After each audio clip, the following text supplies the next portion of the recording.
You heard that they're protesting in Bangladesh? I'm gonna tell you why, bro. It's crazy. So, they're calling it student protest because it was very much started by students. However, now just your common Joe, regular civilians are also joining in. What the students are protesting is the fact that there are quotas in terms of government jobs. Government jobs in Bangladesh, 30% of them are reserved for Bangladeshi freedom fighters' descendants. The descendants of the people that fought for Bangladesh to have liberation. Again?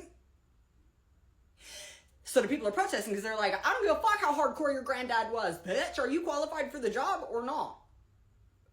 That's a fair ass argument right there. However, the party that's in charge who says, listen, we're reserving 30% for the descendants, they're the same party that fucking fought and got Bangladesh their freedom in the first place. So it's like, mama, damn, talk about two sides of a coin, papa. You remember how I say after a war is a really good time to get independence? Guess who got independence after World War II? India, Bangladesh, and Pakistan. However, originally, it was this whole bitch, and England controlled it. Girl, England lost all kind of shit after World War II, and they had to give everybody their fucking land back because they were broken. So they couldn't really afford to fucking, you know what I'm saying, fight and keep their shit. So they're like, yeah, I guess India, you can be independent now.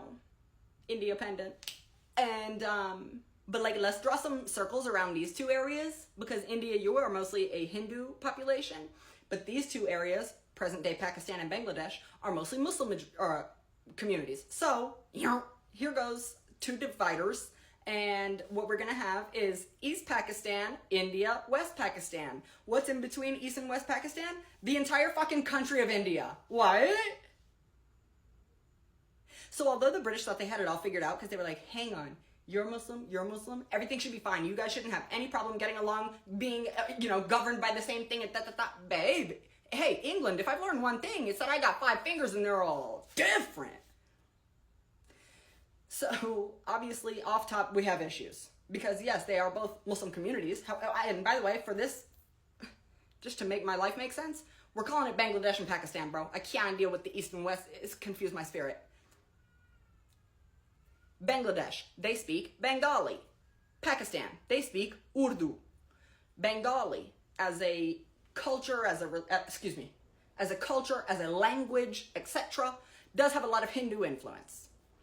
So, okay, East and West Pakistan, Bangladesh, Pakistan. Pakistan says, y'all need to stop speaking Bengali. Urdu is our official language, that and English. Your language is too influenced by Hindu, Bangladesh is like, girl, no. Don't tell us what to do. Like, our culture and our language and shit is very important to us. So, like, obviously, off top, we have issues, okay? Let me, like, breathe and hang on. An important thing to know. Pakistan was more technologically advanced, whatevers.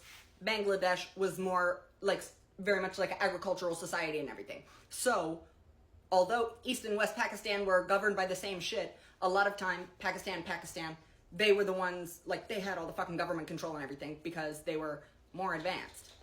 Okay? Hey. So when they said, bitch, you're changing your language, and they were like, no, it was like, you are. It was crazy. So, in the early 70s, there is a election in Pakistan. This election will determine who rules the Pakistans. Okay? Although, for the past couple 10 years, the Pakistan side has very much, they are like stronger in terms of that shit, whatever. During the election that year, a party that was more a Bengali party won. Who was the party? Mamita, the Awami League. The same one as they got today.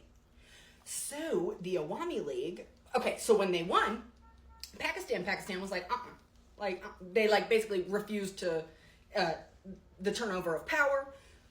Obviously a huge, then situations occurring, and it was called Operation Searchlight. That basically was the start of what was a genocide against the Bangladeshi people, okay? Done at the hands of Pakistan.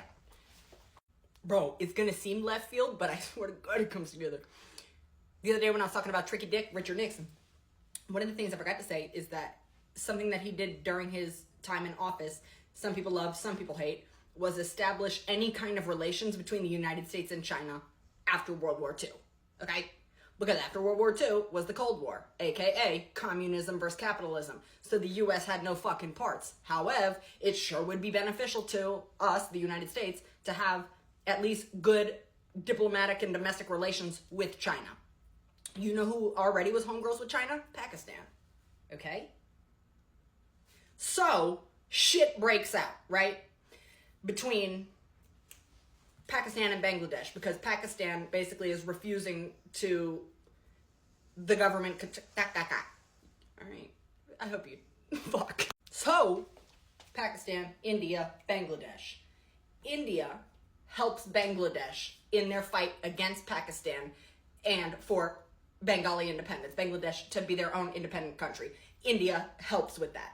The United Nations has never acknowledged the fucking genocide that happened to the Bangladeshi people in 1971.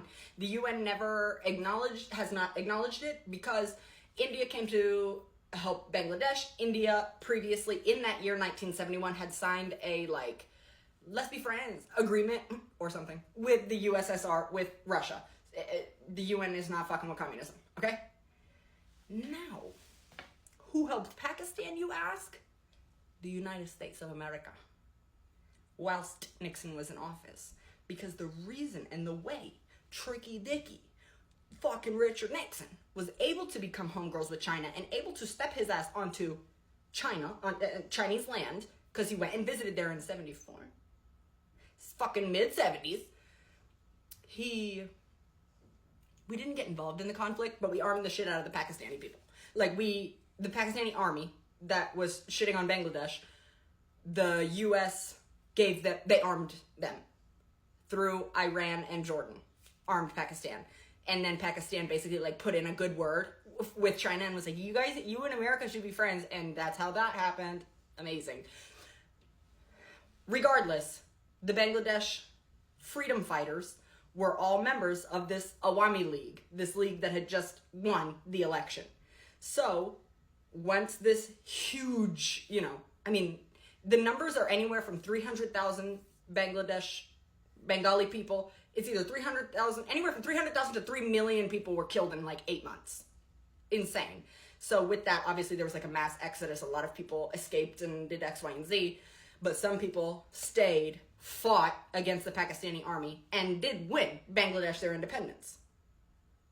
These same people, now their descendants, are guaranteed jobs, kind of, to a degree. So it's very fucking interesting, because I have no idea. First of all, that is the most Spark Notes history of all time, as per usual. But damn. So they're protesting the quotas, but the quotas were given to the people that fought for the independence, and I totally get why you fought for the independence. But it's well shit, just because your granddad went hard doesn't mean that you should off top be given great shit. What if you're lame as fuck? And your granddad was cool? Fascinating.